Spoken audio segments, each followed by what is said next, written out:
Chers Camerounais, chères Camerounaises, chers leaders de changement, aujourd'hui, c'est un heureux jour pour les Camerounais, un jour de fête, un jour de réunification.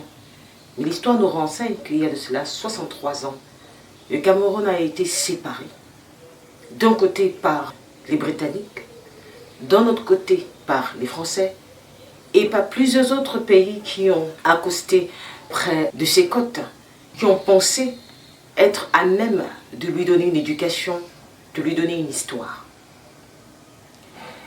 Aujourd'hui, nous célébrons la réunification de ces deux Camerouns, le Cameroun oriental et le Cameroun occidental. Ce qui est beau dans cette histoire, c'est que nous célébrons le Cameroun. Mais aujourd'hui, au fil des années, ce travail magistral, ce travail machiavélique, puisque tout a été pensé à la base, ce travail de main de maître que ces Occidentaux ont mené, nous a ramené à une histoire sanglante et tragique, où deux frères, deux sœurs s'entretuent chaque jour, parce que l'un se sent français et l'autre se sent anglais. C'est ici, et c'est aujourd'hui, que cette histoire nous a ramenés, quand on nous a dit que nous sommes frères et sœurs, parce que nous devons parler une langue étrangère. Quand on nous a fait croire que notre culture doit disparaître pour laisser place à une culture étrangère. J'aimerais simplement vous rappeler cette journée historique qui marque la réunification de ces deux États fédérés, que ce n'est pas deux étrangers qu'on a mis ensemble. Ce n'est pas deux peuples qu'on a mis ensemble. Ce n'est pas des voisins qu'on a réunis, et ce sont des frères d'un même sang, d'une même origine, d'un même père, d'une même mère. D'ailleurs, nous vivons sous ce toit depuis des lustres. Nous avons été enfantés par des parents. Nous avons reçu une éducation avant que le maître occidental n'arrive, avant que les maîtres impérialistes n'arrivent. Aujourd'hui, ça fait 63 ans que nous sommes unis ou réunis. Un enfant, ou alors un vieillard de 63 ans, c'est quelqu'un qui a la maturité, qui a la réflexion, qui apporte un plus à sa communauté. C'est quelqu'un qui dégage une énergie débordante dans la bâtisse d'une famille, dans la fondation d'une famille, dans le legs d'un héritage. Un monsieur de 63 ans ou une femme de 63 ans, c'est une ressource, c'est une énergie qui s'investit au jour le jour pour se rassurer que la famille qui va laisser soit une famille forte, soudée et une famille fière.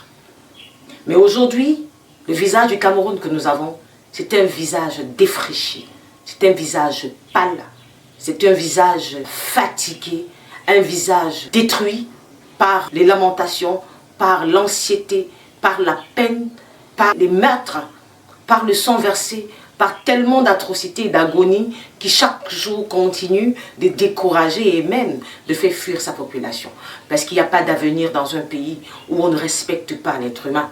Il n'y a pas d'avenir dans un pays où on travaille pour un intérêt matériel éphémère que pour un intérêt générationnel. Aujourd'hui, ça fait 63 ans, chers Camerounais, que nous existons en tant que famille unie, selon l'histoire, qu'on a bien voulu nous annoncer. Pourtant, avant cette histoire, nous étions unis, nous vivions tranquillement, nous vivions posément, nous vivions calmement. Mais à cause de nos diverses richesses minières qui abondent et abondent dans nos sols, on nous a fait croire que pour être frères et sœurs, il fallait partager, il fallait harmoniser, il fallait supporter le langage étranger de l'un et de l'autre. Je tiens à vous rappeler qu'aucun de nous, quand nous rentrons dans nos villages, quand nous rentrons vers nos parents, nous ne parlons ni français, ni anglais. Nous parlons du camerounais. Dieu nous a bénis avec plusieurs langues, plusieurs ethnies. C'est une richesse. Et cette richesse, nous avons laissé piétiner par deux langues seulement. Aujourd'hui, il y a plusieurs langues. Il y a du chinois, il y a de l'espagnol, il y a de l'italien. Mais non, nous nous définissons par ces deux langues parce qu'elles sont rentrées dans la fondation de notre pays. Elles sont rentrées dans la bâtisse de notre pays. Pourtant, elles ne devraient pas s'y trouver. Alors aujourd'hui, pendant que vous célébrez la réunification du Cameroun, qu'avez-vous dans votre cœur? Pendant que vous célébrez la réunification du Cameroun, qu'avez-vous dans votre pensée? Que pensez-vous de vos frères et sœurs du côté du nord-ouest et du sud-ouest?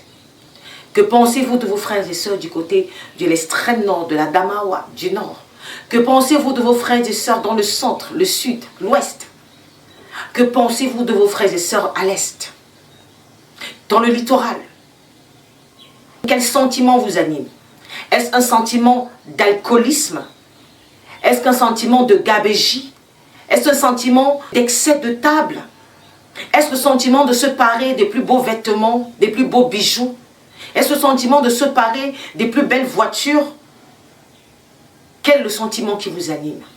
Pendant que vous allez parader sur l'esplanade du 20 mai, pendant que l'armée va défiler, quel est le sentiment qui nous anime? Chers militaires, quel est le sentiment qui vous anime? Est-ce le fait de parader devant le chef de l'État et toute la troupe qui sera assise à vous regarder? Ou le sentiment de voir le pays que vous avez juré et prêté serment de défendre être stable, être réuni et être fort? Mes condoléances à tous les camarades que vous avez perdus. Mes condoléances à toutes les familles des camarades que vous avez perdus. Mes condoléances à vous qui avez vu un ami passer et de façon atroce. Mais j'aimerais vous rappeler en ce jour, chers militaires, que c'est pour le Cameroun que vous vous battez. C'est pour l'intégrité d'une nation. C'est pour la souveraineté d'une nation. C'est pour l'équilibre d'une nation. C'est pour sa fierté. J'aimerais vous rappeler, chers militaires, mieux que les civils, vous avez été formés, éduqués, enseignés. Vous avez été torturés à la limite, parce que les formations que vous recevez ne sont pas des formations humaines. Mais vous avez accepté de subir ça, parce que dans votre pensée, dans votre engagement, il s'agissait du Cameroun. Je vous salue, je vous félicite, je vous encourage. Mais à côté de cela, je voudrais vous rappeler, si besoin étant, chers militaires, que c'est pour le Cameroun que vous vous battez, et non pour un homme. Il n'est donc pas question d'accepter, de prendre dessous, de prendre de l'argent ou un ordre pour ôter la vie d'un Camerounais ou la vie d'un camarade. Tellement de douleurs, tellement de malheurs dans l'armée camerounaise aujourd'hui. C'est des meurtres à ne plus en finir. Il y a de cela quelques années, on n'en entendait pas parler. Mais aujourd'hui, c'est à répétition.